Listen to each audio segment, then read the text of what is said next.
Looking good at 5-1 with a bye week before NC State coming up. It's Miami Hurricanes Live here at Mark Rogers TV, the voice of college football. And of course, we've got Cam Underwood on the line from State of the U. So many of you out there comment each and every week. You can't wait for this hour. So dive in. Here it is. We got Cam on the line to break down Miami football. Cam, how's it going?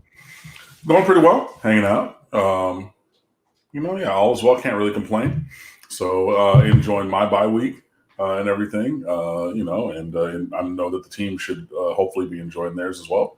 But yeah, here to talk with you guys. So let's have some fun.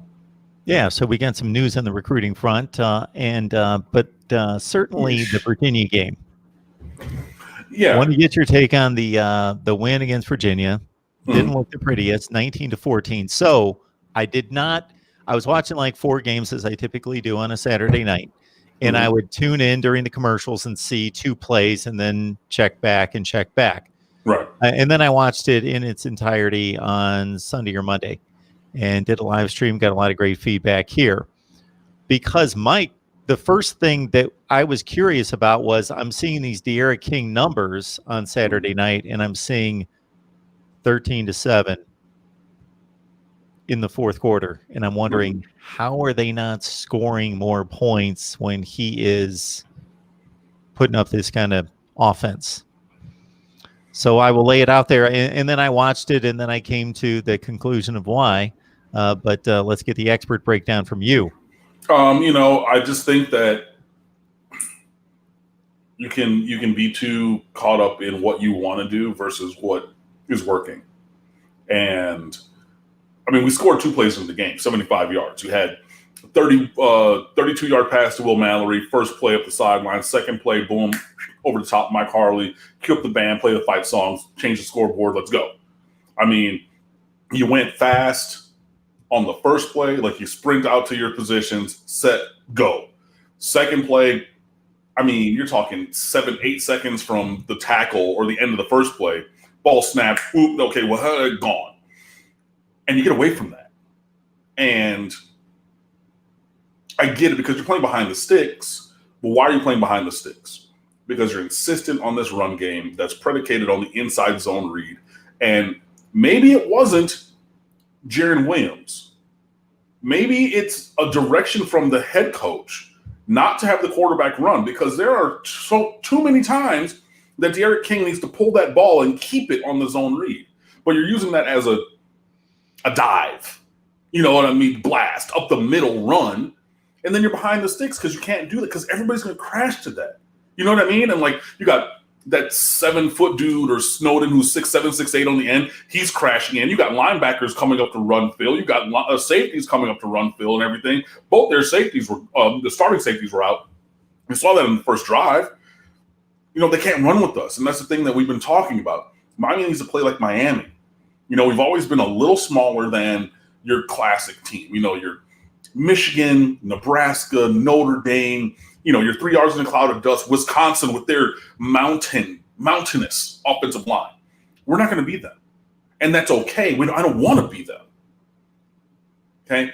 Phil B, get out of my face. You can't beat us. Doesn't matter the coach. Doesn't matter the quarterback. Shut up. We just scored against Florida State again. What? We scored the most points that has ever been scored in this rivalry. We put up the most yards that's ever been put up in this rivalry. And you would dare to fix your face and your mouth to come in here and say something to me? Be gone, peon. Anyway, as I was saying. And that Louisville game was embarrassing. Exactly. So, I mean, look, focus on really yourself. Awful. Why are you out here talking about us? We at 5-1 beat y'all 4 years in a row with 4 different quarterbacks and 3 different coaches. Or 2 different coaches, excuse me. What y'all gonna do? Nothing? Shut up. Get on my face. Anyway, like I was saying, Miami is not going to be the largest team in the world. You're not going to be the Alabamas who's going to have an Evan Neal at 6'8", 3-something and be like, you know what? He would have been Miami's starting left tackle implicitly. Boom. Day 1, he starts at left tackle. Alabama says, put him at guard. Whatever. We think it's better than we got Alex Leatherwood the year before, who also went to Paradise Camp. There's no spot for him at left tackle. There's not a spot for him at right tackle right now as a freshman. Put him at left guard. We'll put him at right tackle next year. Maybe eventually he'll go to left side. If not, whatever. We're not going to be that because we're not going to get those guys, or we have not gotten those guys. But what we can do is play fast. And if you look back to these bowl games, if you look back to the Orange Bowl against Wisconsin, when Malik Rozier threw the worst interception I've ever seen, we were running them out of the gym. We're running them out of the building because they can't run with us. And we need to do that. You can see that these teams still cannot run with us. Amon Richards in the Russell Athletic Bowl against West Virginia. The first drive, there's so many, the first drive against Virginia this week. There's so many times where if Miami plays fast to the speed on the athleticism of the roster, that is successful. But Miami's not doing that because Rhett Lashley wants to run the ball, but the run has been ineffective. And I get that there's the body blow theory. Of it's a championship fight. It's going to go 15 rounds. We're going to throw these hooks to the body. It might not hit you in round 1. I mean, it hits you and you won't feel it. But hopefully in round 7 and round 8, round 12. Ooh, okay, wait, I might have to take a knee. That might be a knockdown. You want that to happen. And it's not necessarily going that way. Now, obviously, Cam Harris got benched. He tweeted about being disrespected after the game. And with all due respect, he's been dancing too much. The effectiveness that he had early has not continued as the defenses have gone against the run. You get in Jalen Knighton, a little bit of wiggle. You get in my guy, Don Chaney Jr. When Chaney got in there, the chain started moving in the run game. That was different. And if Cam Harris wants to be disrespected, look, Cam Harris got to where he is because he was disrespected and he didn't talk about it. He went about the work to prove himself. Whether it was in high school when Naquan Wright was everybody's All-American and he was a year behind Cam Harris and everybody's talking about 5 but not 23, or what did he wear in high school, 1, whatever that number was. So they're talking about the underclassman running back, not talking about him. In his recruiting class, they're talking about Lorenzo Lingard, a 5-star All-American. They're not talking about him. On the roster, you're talking about all these other guys. We're talking about him. And at every turn, Cam Harris was about that work. Until this week when he wanted to run his mouth, talk about, my feelings. Where your feelings been for the better part of a decade when everybody been on everybody else but you? You were about that work. And then he wanted to be in his feelings. And you know who was about that work? Donald Chaney Jr. 10 carries for 43 yards, scored the winning touchdown. And he came in there, and it wasn't the greatest numbers, but he made things happen. So there's a lot going on with this offense. Number one, the offensive line still needs to get better. Okay, I think that the passing game did hit on a couple of plays that they would not have otherwise. I love that Mark Pope catch with the toe tap up the sideline. So we actually won some contested ball situations and things like that. But that was a beautiful catch, by the way. Beautiful catch. I mean, up over a guy. A split second before he made it, it didn't look like he was going to make it because all of a sudden he just... Yeah, and that's the athleticism and talent that we're talking about with Mark Pope. That's why everybody wants to see him do these kind of things because he can do these kind of things. You know what I mean? It's like there was a recruit last year. I'm not going to mention his name, but he ran a verified 4.8 as a cornerback, a defensive back. And everybody was like, huh? And I said, if you're a 4.8 guy and that's the fastest that you can run at this combine, that means you have that in you. So I don't want you on my team as a DB because you're a 4.8 kind of guy. But on the flip side, Mark Pope, what he flashed, that means he can do that. So now we got to get more of that out of him. And we're starting to see that. Will Mallory in there. You get Dominic Mammarelli, one of the backup tight ends who played in a wing T offense for most of his high school time, coming in and blocking, helping open up that run game a little bit. You have some things, but that whole diatribe leads me back to this. Rhett Lashley is a run-based offensive coordinator. So given his druthers, he's going to want to run the ball. In this time, when everybody is crashing to the run and say, okay, early in the season, look, remember that game against UAB where we ran for 330-something against a pretty good team? Everybody saw that and said, hey, no. You saw what we did to Louisville. You saw what we did to Florida State. He's still in there talking about whatever. But you saw those things. And then everybody says, look, we're going to go and we're going to take away the run game. We're going to take away what you want to do. And I get that he wants to do that. But I think the more effective thing is to do something else. So either empower De'Aaron King to run in the zone read game, call more design runs, or just maybe flip the percentage on run and pass a little bit. And we need to pass more on first downs also because we get behind the sticks and then that takes away any creativity that you might have. Because you get conservative because I'm in 2nd and 13. So now I'm trying to get 5 to be 3rd and 8 maybe. And, if that 5 gets to the tackle, you get 9. So then it's 3rd and 4. But, yeah, we need to pass more. So there are some things to like. there's also room for growth. And I think that there's lots of room for development. The body blow analogy is a good one for some other teams. So for me, there's two reasons why Miami, this should not be a body blow type of approach for them. Number one, they don't have the Wisconsin offensive line. They may have the backs to do that, especially when they mature a little bit more. Not that they need to much more, but Chaney and Knighton are the real deal. And look, and we told y'all that. We told y'all that, and people said, "Oh no, they're not." We said they're the best two-man class in America, the number one back in Dade, the number one back in Broward, the second player ever in Broward High School history to run for more than 5,000 yards in Jalen Knighton. Look, tried to tell y'all.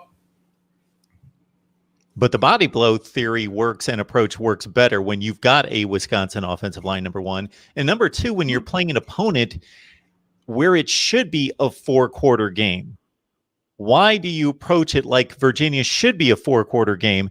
Because the last 2 weeks against lesser teams, they lost to NC State by 17 and they lost to Wake Forest by 17. Those weren't 4th-quarter games. Clip that and post that.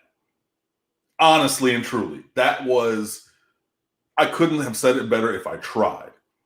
Why are you trying to make these 4-quarter games? Now, look, I get that this team or this program in the past has had issues with mental breakdowns and quitting and things like that and not persevering all the way towards the end.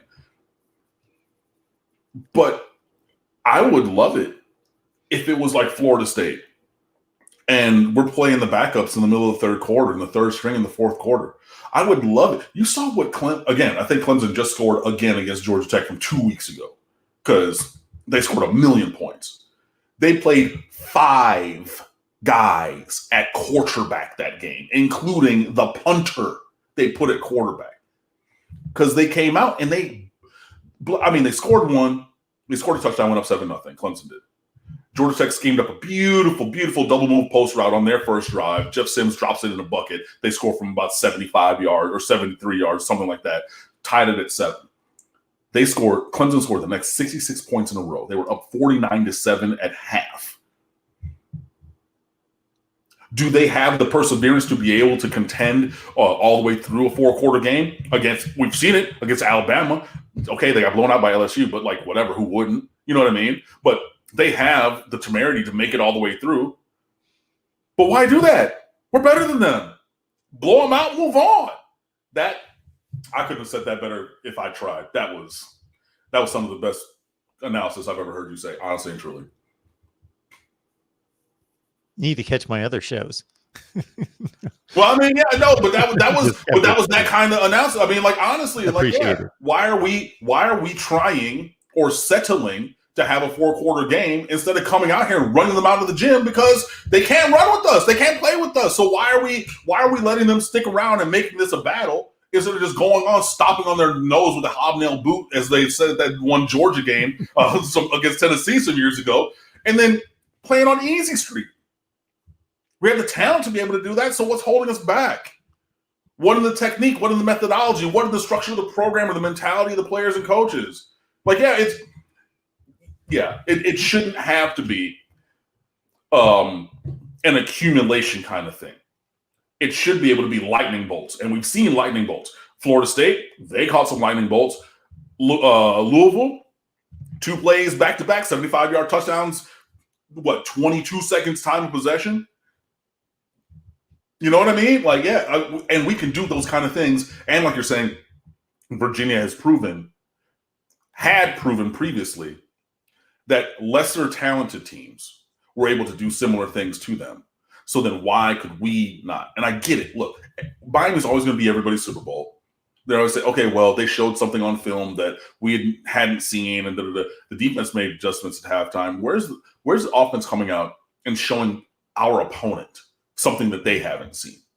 Because honestly and truly, it's almost getting to the point where in a lot of situations, especially when you get behind the sticks, in 2nd and long, because you lost some yardage on 1st down, 3rd and medium to 3rd and long, it gets to be pretty predictable. because you're only going to do a certain number of things because you're going to bounce that versus turnovers. And then, you have a great punter. So, like, why am I going to really press the envelope here? Because I can punt it, let the defense play, even though, okay, they're not as dominant as they've been in some other years, but they've been and they don't break. They hadn't given up. They don't give up touchdowns very often. So why am I going to push it on our offense? We'll punt it, we'll get the ball back, and we'll try it again. But yeah, man, maybe we need to just have that killer instinct a little bit more. But that was, yeah. And on top of that, you're dealing with the psyche of a team that has played 500 football the last 2 years. So why not go out there and show that you're a difference maker and you're a different team now and stomp the other team? And regardless of the talent disparity, as you well know, if you let a team stay within a touchdown, there's always the chance that there's one play, and you lose the game.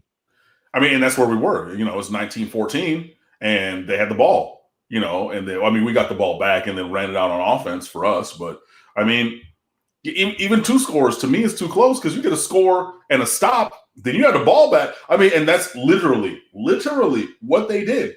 They scored.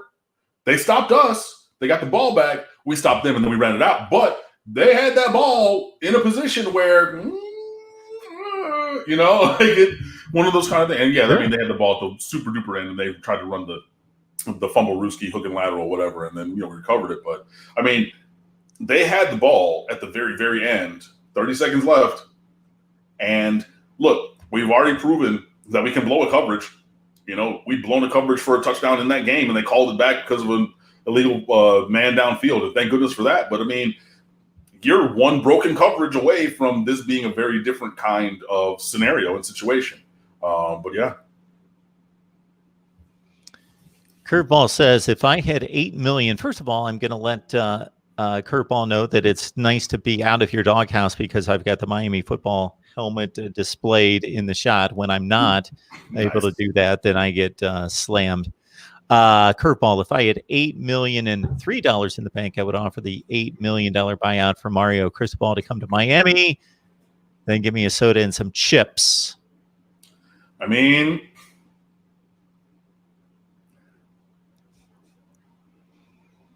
you could have worse ideas. I do think that Cristobal is proving himself to be a wonderful recruiter, which everybody knew. And a pretty decent program builder and operator as well. But Manny Diaz has been recruiting very well since he's been here. Hopefully we develop and finally win a game after a bye week for the first time in his tenure upcoming next week and everything. I myself personally am not ready to do that right now. But if things end of this year, maybe next year, are looking like the job or Manny, it's a little bit too big for his britches. You know what I mean? He needs another mango season, maybe to step down to a G5 job or something like that before taking another shot at the big time. I would look in that direction pretty strongly. But I'm good with where we are right now. The Canes have cleaned up on 5 opponents that are generally in the same vicinity. And I think I mentioned this last week. And then weren't up to the task at Clemson. It's not going to happen until North Carolina is in this realm that I'm talking about, and Virginia Tech might be. I can't wait to see those games. Not that North Carolina State's going to be a pushover, and you got to look past that game because you can't. They had been playing really good football before they lost their quarterback and took on UNC this past week. But it's not like in the ACC there's that Penn State, Michigan, Wisconsin, Iowa, a lot of those teams where it's like, I would love to see Miami play that team. They played Clemson. They played one of the 3 best teams in the country, and They played a bunch of 50th best teams in the country. Yeah, I mean, it would be nice to see against, so a little bit of the higher caliber talent or opposition in the conference. I mean, Clemson excluded because, they're the best team in America right now. Or one of the handful, 3-4 best programs around. But yeah, playing some opponents in the top 15 to 30-ish range and seeing what we can do there would be great. And I mean, again, I think that we have the talent to do that. I think that we have the ability to play with pretty much anybody, but we have to show and prove. Came Underwood State of the U. Jump on over there. Get yourself set for the NC State game, the aftermath of the Virginia, and everything else that they've got going on. stateoftheu.com. Ronan, one of our main guys here, always contributing, helping us out. Mark and Cam, the dream team.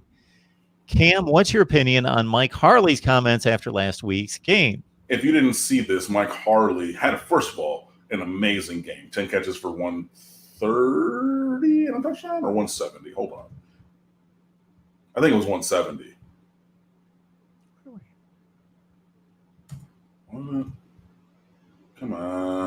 Come on. Yeah, 10 for 170 to a touchdown. So, I mean, a career day. 170. Yeah. I mean, his first catch was 43. But yeah, 10 for 170. The opening score, the best game of his career. He was ACC wide receiver of the week, not even a co-wide receiver, but like the sole wide receiver of the week. Award winner this week and everything. So demonstrated a level of performance and excellence that, we'd seen from him at St. Thomas Aquinas when he was in high school, the kind of on-field performance that, again, as a senior, we've been looking for. And that's kind of been part of the issue of getting these guys to translate to this level. But, I mean, he played very well. After the game, he said that the wide receivers, himself included, had not been doing the work necessary to be great. Not staying after practice or watching film, not staying after on the jugs machine on the field, working on their hands and their craft at catching the football, not doing the detail work that it takes to be great. And it's hard to be great at something. There are the very few people who can do whatever it is that they do, and they do it naturally without having to work at it or put time into it or anything, and they're able to be the elite of the elite just by living and breathing, and that's just how it goes. Pretty much everybody has to work. And the thing that you don't understand, or the thing that, if you are a mediocre person and are comfortable with mediocrity, then you're just going to kind of get to a certain level, and then you're going to coast. You're not going to work anymore. Like, okay, I achieved this, I've attained this, and I'm fine where I am. But if you really are striving for greatness, no matter where you are, no matter your station in life, no matter if it's sports or business or anything, the better you are, the more you have to work. You know what I mean? The late, great Kobe Bryant had a key to the AAA, so he could get in at 5 o'clock in the morning, put up shots when the Lakers were here in South Florida. You know what I mean? He's staying after practices, after games. He'd lose a game, he'd be in the gym 2 and 3 hours getting shots up. That wasn't just because he felt like shooting, just because he wanted to shoot air jumpers. You know what I mean? He was actually working on his craft. And to be the kind of great that he was, that's the kind of work that is necessary for that. You talk about Michael Jordan, his incessant work ethic. You know what I mean? LeBron James works on his game all of the time. You can go to baseball, hockey, football, whatever. It has to live in you in a different kind of a way. And I don't think it had. Well, I know from what Mike Harley said, it had not for the wide receivers. And that's troubling to me. And you bring in KJ Osborne last year, who was a fifth-year senior, grad transfer from Buffalo. And he was here to show and prove the way that you work like a professional. And KJ Osborne made the Minnesota Vikings. He's their starting punt returner right now, I believe. And he would do all of these things. He would try to lead by example. Hey, this is how you do this. This is how you go about the business of getting to where you want to be. To being great takes work. And they didn't see that. They just saw somebody who stayed after practice, and they would stay after him with him a little bit or whatever, but they didn't see that. And then when the coaching staff opened up the competition at wide receiver, then it lit a fire under their asses.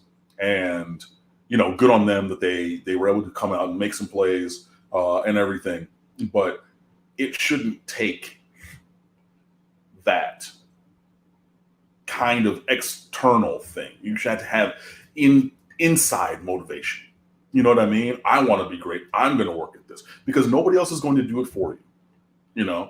And when I was a choir teacher, I told my students, I can't sing the notes for you. This music that's on the piano behind me was one of the songs that we sang when I was a choir director, and I had it, and I was practicing the piano, and I was just letting my fingers walk a little bit. And I'm not the greatest piano player in the world, but I love this song. I was like, okay, whatever. And we're going through, and I'm remembering in the rehearsal process, and said, hey, I went to the University of Miami. I had a scholarship in music. I've sung here, there, and everywhere. I get paid for this. I get paid to do this, but I cannot sing these notes for you.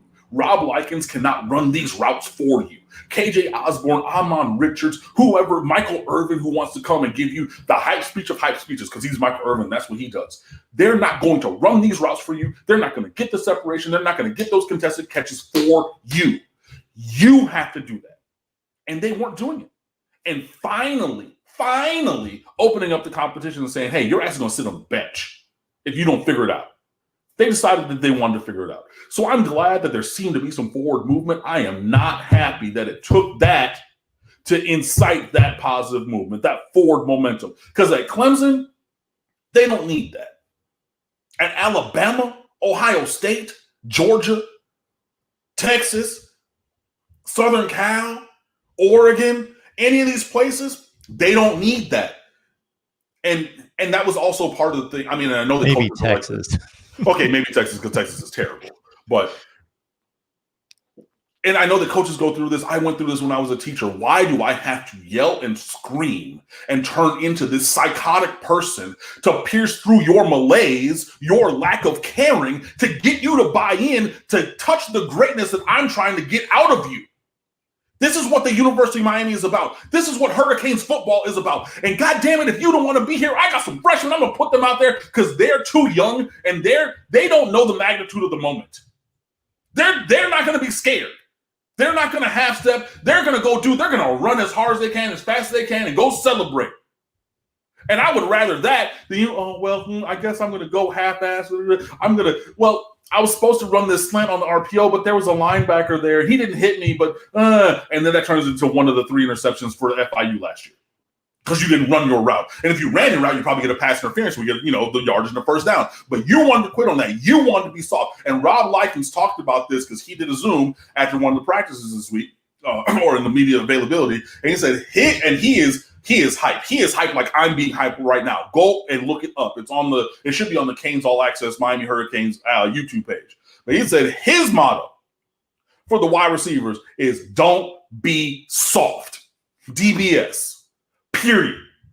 I need that. And we started to see some of that. But again, why does it take 6 games or 5 games in a week of practice?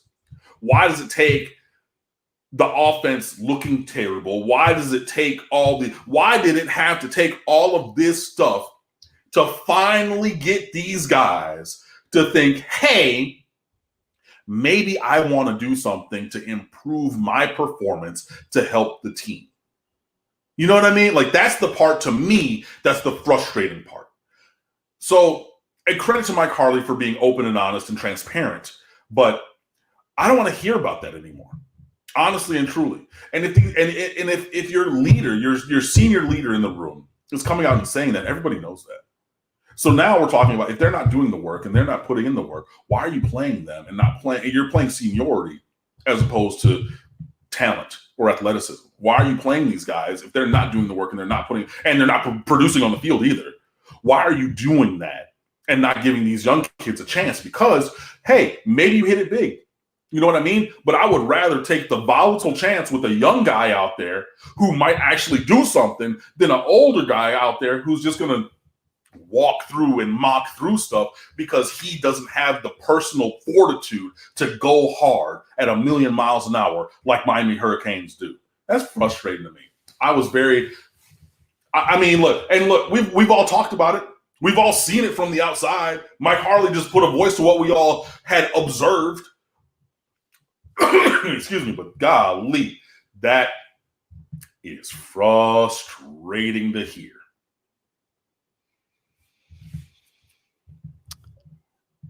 I've told my kids that going through the motions, even at a fairly decent rate or checking the boxes off, isn't good enough in a world in which people are hungry to get a job, to be competitive, to show that they want to be the best. When there are 50 people fighting for one job, just filling out the application and sending it in online is not good enough. You Right. show that you want, that you're going to work hard, Mm-hmm. that you're going to be working when other people are taking spring break or whatever the case may be. Yeah. You got to show that you want it more, because it's not an easy world. And Look, at that man, level of college football, it's not easy. Talent's not alone enough. I mean, talent by itself, doesn't do anything. But good is not good enough. It's not. And for some people, it is. And some people are fine with being mediocre. I'm not made for the ground. I'm made for excellence. I push for perfection in everything that I do. And I might not get there, but that's the goal. Being average, that's not what I'm built for. And hearing that there's guys, an entire position group, a key position group that is just accepting of being mediocre is fucking frustrating. God. And Robert Burns, to the last comment, did look okay. I was just very frustrated with the fact that Donald Chaney had been cooking in the run game in the second half. And then you put Robert Burns in for a participation trophy kind of carries and things like that. I just didn't think that that was the right choice. I didn't think that was the right rotation. I mean, we had the hot hand and then we sat him down. And I mean, Virginia did end up getting the ball back as well. But I just didn't.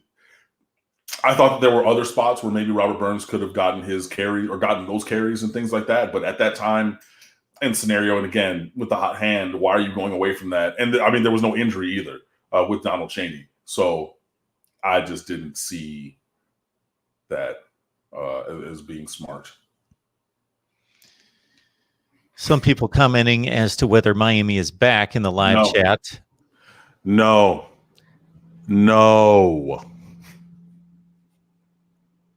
My response to that is I always ask the question, what do you mean back? When people say, I hear these comments all the time, when people say, Mark, is this team relevant? Mark, is this team back? Is this team down? I always want a definition of what that particular person, but to me, yes, if somebody said, like if Iowa went 4-8, 5 straight years, and then they got off to a good start and somebody said, is Iowa back? I'd be like, you need to define that, because when was Iowa ever, Iowa's Iowa. But Miami, I know what Miami, the historic 1983 to 2003 Miami program was. So that being the standard, could Miami win the rest of their games this year? Would the ACC go to the college football playoff, and would they be back? Yes. Do I expect that to happen? No. So I don't believe that they're back. They would have to show me a lot more, but they are trending up. Which brings us to the recruiting class, Cam, which is second in the ACC and 12th in the nation, according to the 247 composite for 2021. And you've got some not necessarily commits, but just interesting news on the recruiting front. Well, I mean, yeah, there's a lot of it. I mean, we do have the commitments. We haven't had a new commitment in a while, but you got 22 guys committed right now, I want to say. So we only have maybe 2 slots left, because you had to count Isaiah Walker Jr. forward when he transferred in from Florida. So you have that. Bergier goes well. Thank you for asking. But yeah, so I mean, the recruits this year are really playing well, first of all. And we do, the weekly recruiting recap, the game recaps on State of the U. I think Carl Beleich is the one who's handling that for us right now. But he, I mean, everybody's balling. You look at Romello Brinson, James Williams, Leonard Taylor, Brashard Smith, Malik Curtis, just everybody. What's his name? Thad Franklin, Jabari Ishmael. I mean, just everybody's balling in the recruiting class on the field this year. And that's good to see, because you want to see your guys come out there and perform. So they are doing that. Amari Daniels from Miami Central is a 3-star running back. He decided that he was going to delay his commitment because he wanted to commit before his season started. and that's funny. He was going to do that, but then he decided that he was going to push that date back. His finalists were Texas A&M and Georgia, but I think the Miami's still involved there in debating if they're going to try to bring him in. So there's that, which is positive. If you really want him in this class, and I know that there are some people who do. You have Michael McLaughlin from Stoneman Douglas, the former tight end from Indiana who moved down to play offensive tackle just because he's a little slow of foot. Excuse me. And he's really reshaped his body in a year. He was 6'7". He looks like he's up to 6'8", 6'8.5". He was like 240. He looks like he's about 285, 290 now. His dad, I think, put up some videos of him lifting lots of heavy weights and everything. Andrew Ivins from 247 is actually at McLaughlin's game tonight as we're recording. He already put up some pregame video of some of the offensive line drills up at Stoneman Douglas. And that kid is getting really big, which is, I think, what the projection was with his body frame and everything. But he is putting in the work to build the kind of offensive tackle body that you want to see. Somebody asked me if he was too tall, or said he was too tall to be an offensive tackle at 6'8", and I'm just like, Bryant McKinney, the best one ever, or one of the best, handful best at the University of Miami, was 6'8". Jonathan Ogden was 6'9". One of the best ones in the history of football. So that's a little ridiculous. So you have those things. On top of that, the Jake Garcia saga continues, and I'll say it like this. So as I'm writing this month's class breakdown, the first one of the season, halfway through, just reading around and, just doing what I do in the recruiting world, So it came out that, Jay Garcia transferred from California to Valdosta, Georgia to play in the fall of his senior year because Southern California is not playing high school football. So he transfers to Valdosta, is eligible, plays in a game, has 336 yards and 2 touchdowns, leads them to an season opening victory. The next Tuesday, a profile comes out on ESPN.com of Garcia and the move and everything. And long story short, Garcia's parents legally separated for the time being.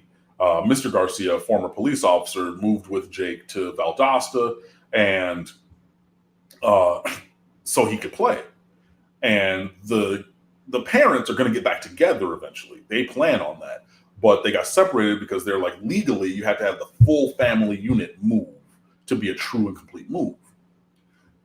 But then when the profile came out, and then Mr. Garcia is on the record on ESPN saying, me and my wife are going to get back together. Like, we're legally separated, but this is all for Jake and because he's retired from the police force. She still works her job.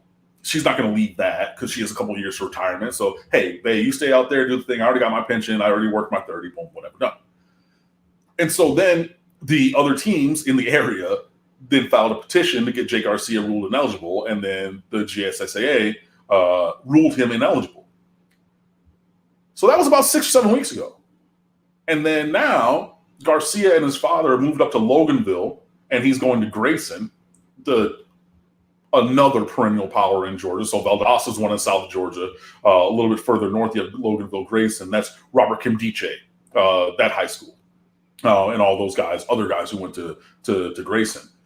And immediately after transferring to Grayson, Jake Garcia was reinstated as being eligible to play high school football in the state of Georgia.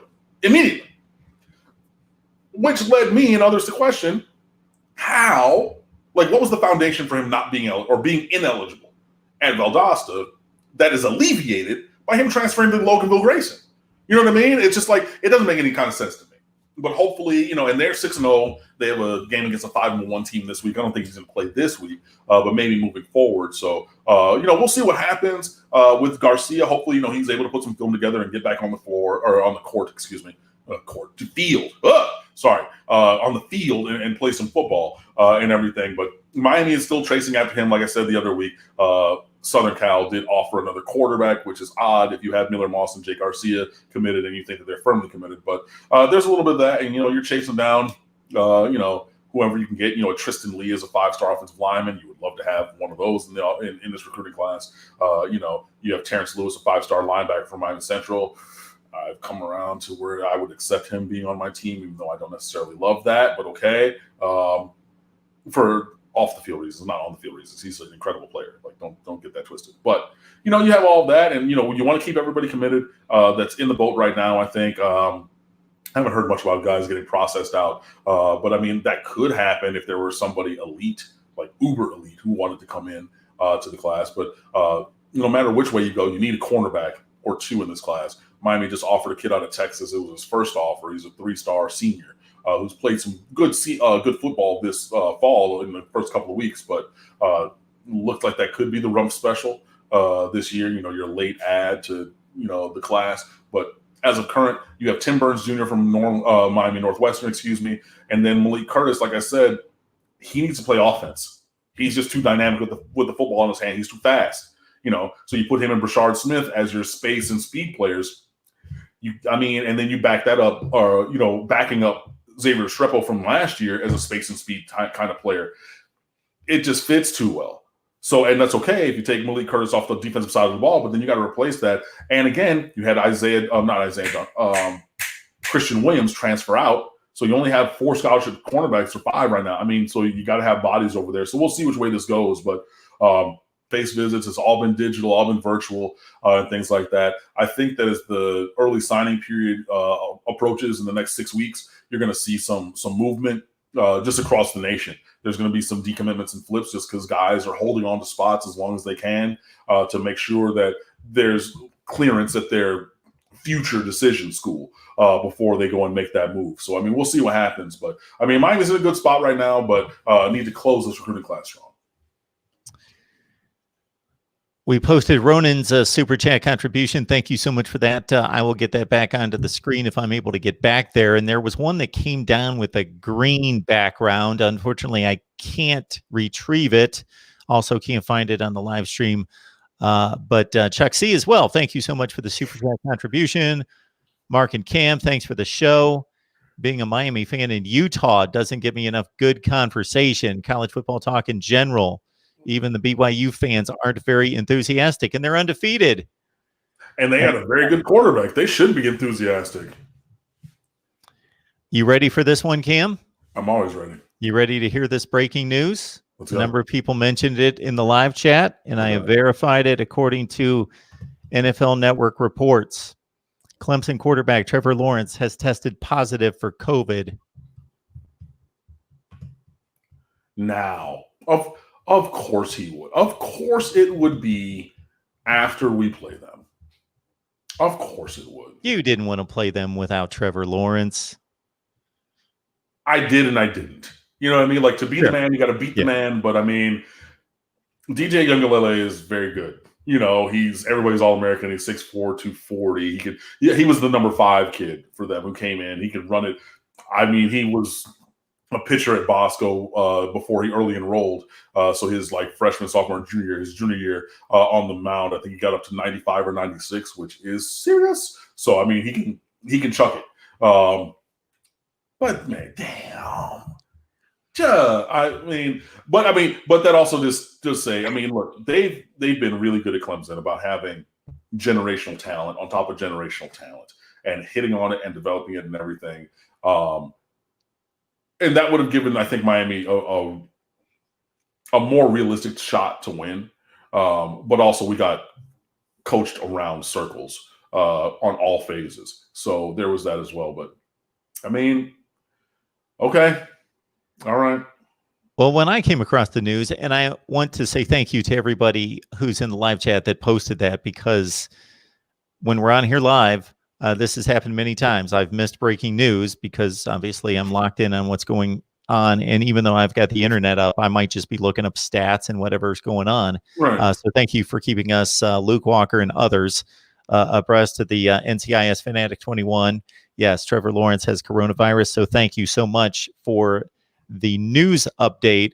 But when I saw that, I had 18 other things running through my mind. Of course, you came up with I wish he would have been out 3 or 4 weeks ago.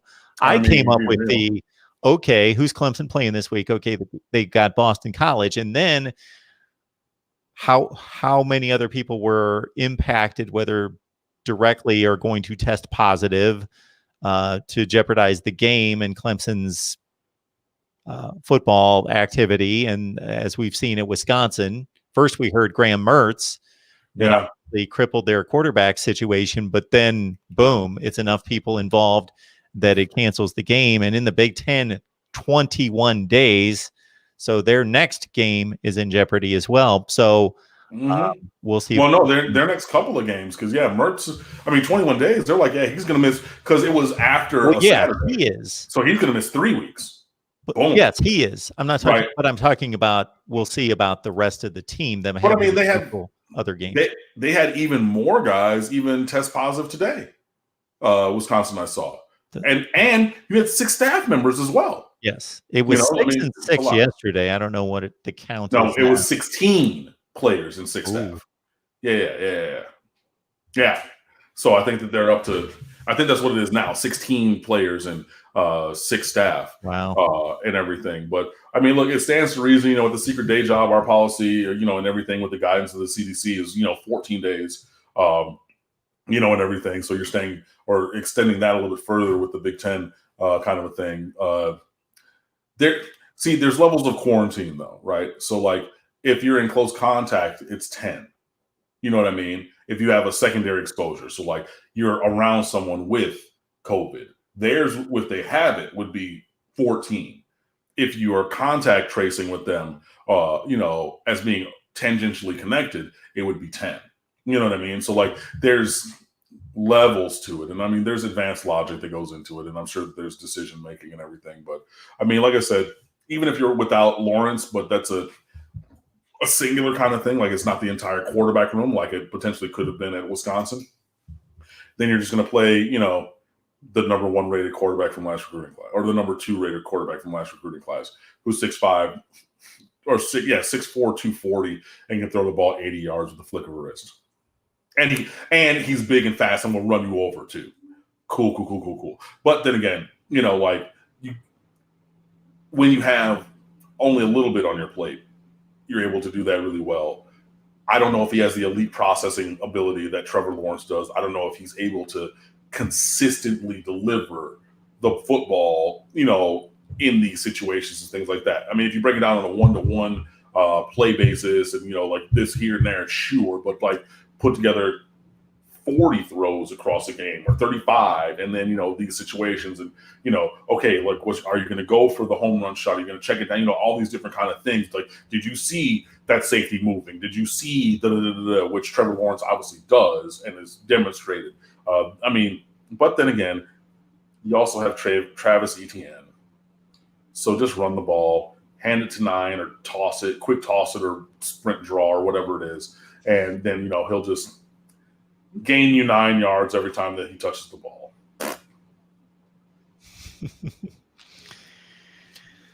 Let's get to our topic of the night. That's not necessarily a news item.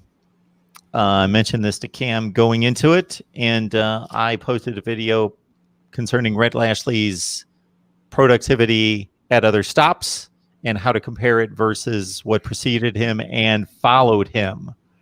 So check out the video. It was posted on the Miami channel, in which I didn't come to a conclusion. I would have had to look into who was the preceding offensive coordinator and then the guy that followed and try to evaluate them and go through the whole deal, and personnel gains and losses, because obviously that factors in enormously. I was just throwing out the numbers to see if there's anything there. So stops at Arkansas State, Auburn, his most significant stop, obviously, from stature of the program and length of time, Connecticut, SMU, and now Miami. Sean Stewart says, Rhett Lashley is a very good and creative offensive coordinator. Miami's O-line is the problem. Lack of a true number 1 receiver doesn't help. Okay. All factors that are true. Okay. Andrew Prickett. Love the possibility of Lashley staying at Miami a long time. Met Major, can this be done with Blake Baker? Okay, I'll get to that video. Thank you. Great work, Mark. Okay, thank you. Adrian, 72, Rhett needs to run the football out of different formations at times, to your point, instead of just the read option all the time.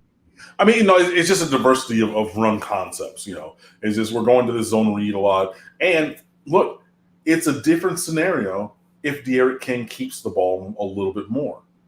And obviously he can run. Obviously he can scramble. I mean, duh.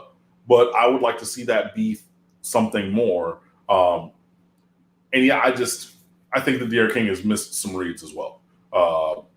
So maybe that's a little bit on him as well. But yeah, we need to see some more of that. Hurricane speed, Mark. I have to give it up for the research. You really opened up my eyes as to what we've got. Curveball, very interesting video, Mark.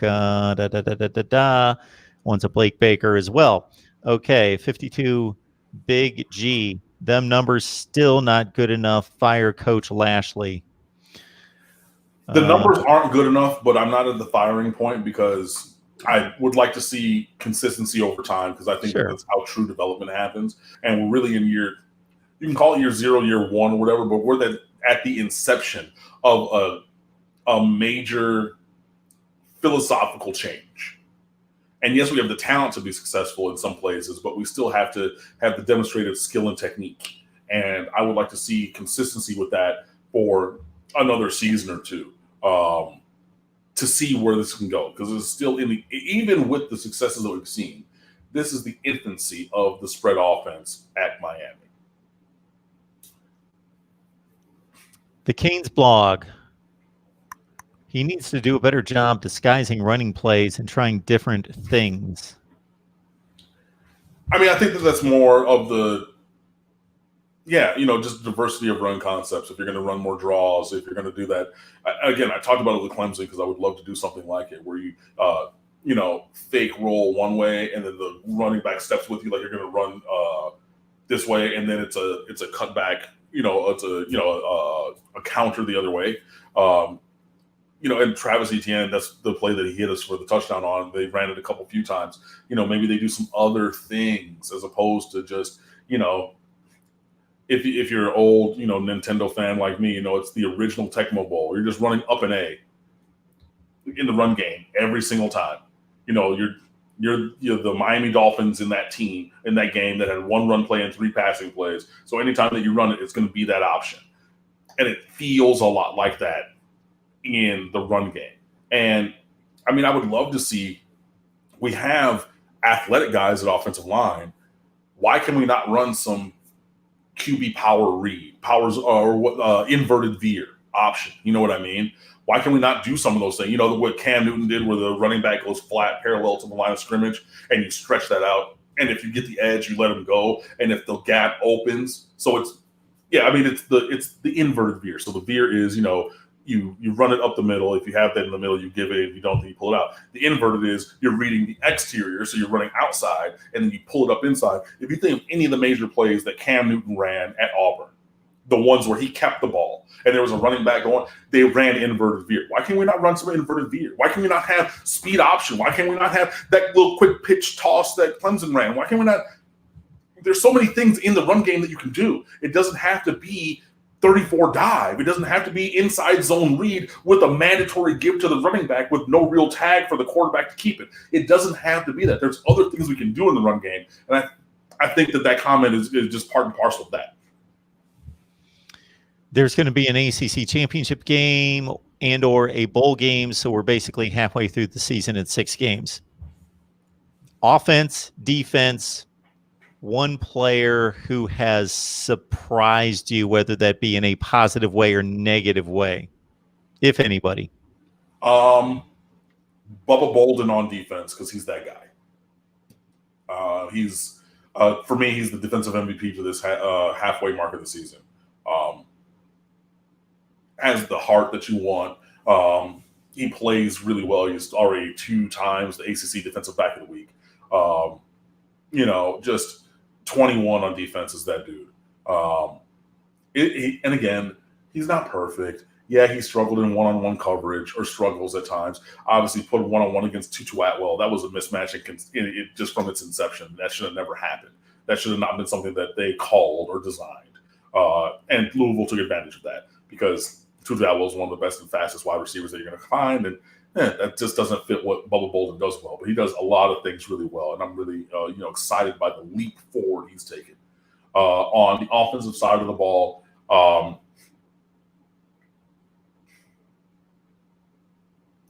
I would just have to say that all the wide receivers on the negative side up until this last week, because there's too much talent in that room to perform the way that we've been performing from the receiver position. I know that there have been passing yards that have been put up, but when you take out the tight end position with Brevin Jordan, I'm a little disappointed because he just keeps getting dinged up. He keeps being injured and missing time. But you take him out, you take Will Mallory out, you take the running backs out of the scenario. It's threadbare what the receivers were doing. And this is Miami. We can go and find receivers anywhere. And to find or to have receivers that are performing to the level that we had seen for the majority of the season is just frankly unacceptable. And that's just where I am with it. Is it just me, or does Will Mallory seem like a more aggressive and confident player this year than he was last year? 100%. And could that be because Brevin Jordan's not on the field and he just feels like, I'm the man? I think that he played well last year. Even when Brevin was on the field, but seems like he's taken the ball away from people this year. Yeah. He has aggressive. Yeah, he has that extra. Yeah, you're not going to get. This is my ball. I'm going to take it away from you, or there's no contest. It's mine, and you just happen to be in the area when I'm getting my football. Period. He's 6'5", 240 now. He was 209 coming out of high school where he played wide receiver, but everybody knew he was going to play. Grow into a tight end body, but he's grown into it, and he's playing really well. So, but yeah, he is definitely taking a positive step forward. Cam Underwood, State of the U. I hope you guys appreciate this. I know a number of you do. Michael Love, thank you so much for the contribution. And I'm not going to say what I always say, but that picture does look good, Michael. Yeah, you look great. You look great. Love the Cam. I put on the suit and tie for a particular video this week. Oh, did you? Got the rave reaction. Yeah. Okay. Wow. I used to have to dress like that to work every day, but it's been years and years ago. So anyway, I was announcing the programming schedule, the new live programming schedule, and it just hit me on a whim. Why not? Let's look decent. No, I'm with it. It's funny. I'm still unpacking the new apartment, and I just hung up all the shirts and ties and suits and everything like that. But some of those suits need to go to the Goodwill because those are from college, and yeah. Yeah. Not that they're not quality. Again, I don't know if everybody appreciates, but please do. And please let it soak in what we get every week with Cam here from State of the U. So please check him out there. It's Underwood Sports. Is there a underline in there? Nope, no underline. Just Underwood Sports on Twitter, at the State of the U, Instagram, Facebook, and Twitter. And the website is stateoftheu.com. And we have a lot of good stuff. I know it's been a little slower this week because we didn't have our normal game week kind of stuff. And myself and a bunch of people have taken a little bit of time to just kind of regather our thoughts and things like that. But we still had some good commentary and analysis up on the website. So, we're always there, 24/7, 365 for the low price of free. So, go on over, click over, see what we're talking about and see if it's for you, because I think it might be. Cheryl, thank you so much for being the moderator in the chat tonight. Everybody was pretty much behaving, but I know you've had to do a ton of work the last few nights. We've had some rowdy crowds, but all right, everyone, thank you so much. I appreciate it. And I'm thinking about coming right back on here because Trevor Lawrence tested positive for COVID. So I guess this is what I do all the time. Yeah. And that's somewhat big. Thanks, Cam. Appreciate it. See you guys next week. So this is what we're going to do. I have a 10 o'clock record with Penn State. I'm going to come right back here. Yes, the news has broken, Lord, on Trevor Lawrence, Clemson. Yes, that's what it is. So, yeah, going to turn around this show, shut this one down, start the next live stream, And we will talk about Trevor Lawrence, and I will educate myself on Clemson's backup quarterback situation, because I'm not watching these 73-7 games to see these other quarterbacks and what that might mean. All right, we will see you in 2 minutes right here at Mark Rogers TV, the voice of college football.